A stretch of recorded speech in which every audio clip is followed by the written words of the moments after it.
Bonjour les amis, maintenant on va parler sur la deuxième partie de notre cours sur l'anémie. Il faut savoir que les causes de l'anémie sont divisées en deux, des causes périphériques ou bien des causes centrales. Les causes périphériques, premièrement, soit par un raccourcissement de la durée de vie des globules rouges, et dans ce cas-là, ça peut être dû à une anomalie qui touche la membrane ou bien les enzymes, et peut être aussi une anomalie de l'hémoglobine. Ces trois entités définissant la notion des anémies hémolytiques congénitales. Les causes périphériques sont peut-être dues aussi à une perte excessive de globules rouges par une hémorragie abondante. Et voilà, sachez bien qu'au cours d'une anémie de cause périphérique, on appelle cette anémie régénérative. Après, par la suite, on va comprendre dans la partie qui explique les différents types d'anémie, comment on peut savoir est-ce qu'on est devant une anémie régénérative ou bien arégénérative. L'anémie d'origine centrale. Et dans ce cas-là, il y a une insuffisance de production médulaire, soit par une insuffisance de matériaux, et donc anémie par carence en fer, ou bien une anémie par carence en facteurs antipernicieux, c'est-à-dire l'acide folique et la vitamine B12. Ça peut être une anomalie de la sécrétion de l'érythropoïétine due à une atteinte rénale, et on appelle ça l'anémie de l'insuffisance rénale. Et à la fin, comme une dernière cause de l'anémie d'origine centrale, on a ce qu'on appelle l'anémie par une anomalie de la moelle osseuse qui peut être envahie par des cellules malignes, en cas de leucémie aiguë par exemple, ou bien par une anomalie primitive réalisant l'insuffisance médulaire. Dans l'anémie d'origine centrale, il s'agit d'anémie arégénérative. Il y a des signes cliniques importants qui peuvent nous aider de faire le diagnostic d'une anémie et même de retrouver la cause, c'est-à-dire le diagnostic étiologique. Au cours de l'anémie, on a des signes cutanés qui sont les plus importants, des signes cardiovasculaires et des autres signes qui sont les signes neurologiques, les signes gastro-intestinaux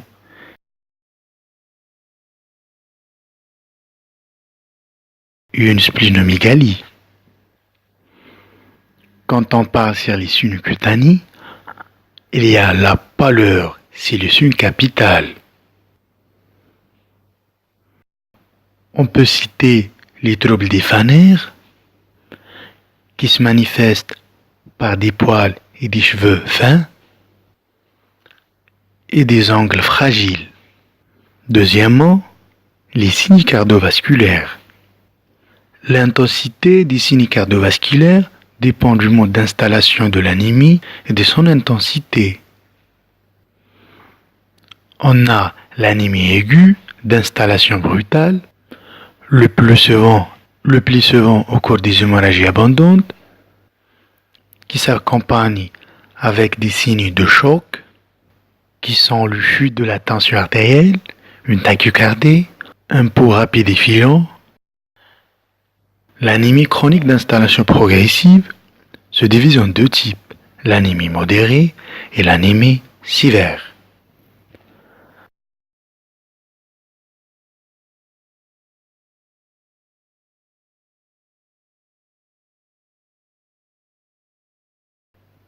Dans l'anémie modérée, on a des signes fonctionnels apparaissant à l'effort.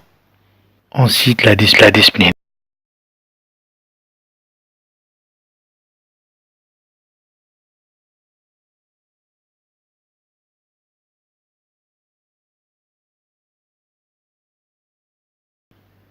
Et des signes physiques marqués par un souffle systolique à l'auscultation cardiaque. L'anémie sévère, on a comme signe fonctionnel la dyspnée permanente,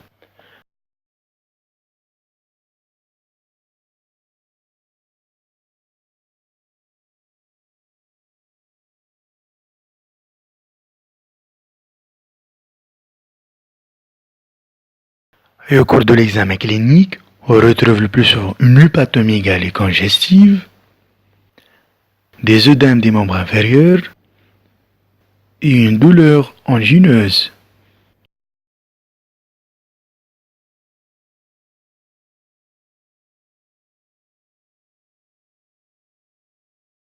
Les signes neurologiques sont multiples, tels que la céphalie, vertige, l'hypothymie.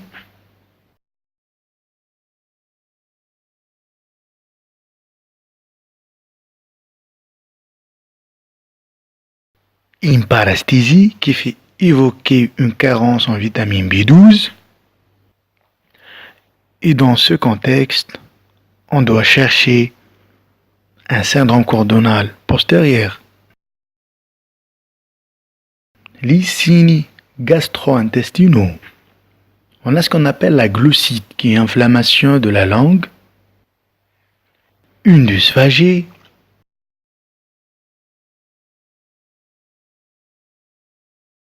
des nausées, une diarrhée, la splénomégalie de taille variable. On voit ça surtout au cours des anémies hémolytiques chroniques, telles que la bêta-thalassémie et la drépanocytose.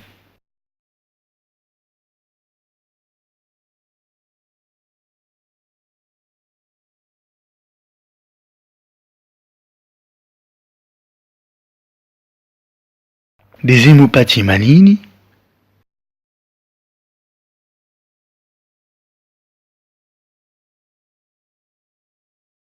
et aussi des anémies par carence en fer.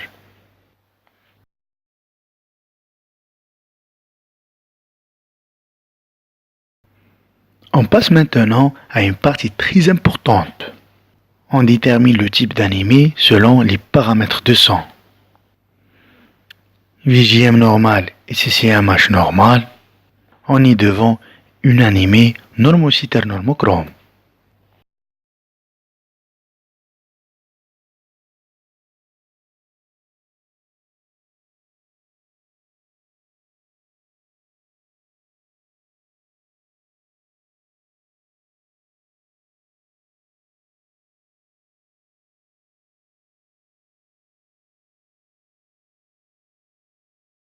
VGM diminué, CCMH diminué, on est devant une anémie microcytaire hypochrome. On trouve ça surtout en cas de carence en fer.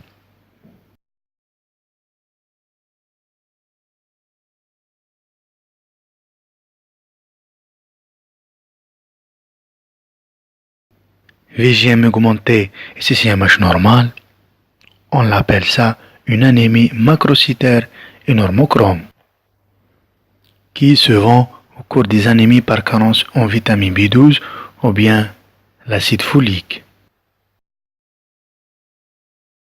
On parle un petit peu sur les autres examens qui sont aussi importants. Le taux de réticulocytes, qui nous permet de préciser est-ce que l'anémie est régénérative ou bien régénérative selon le taux de réticulocytes.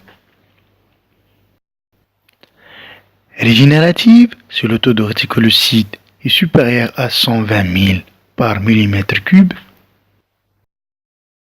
Et arégénérative, quand le taux inférieur à 120 000 par millimètre cube.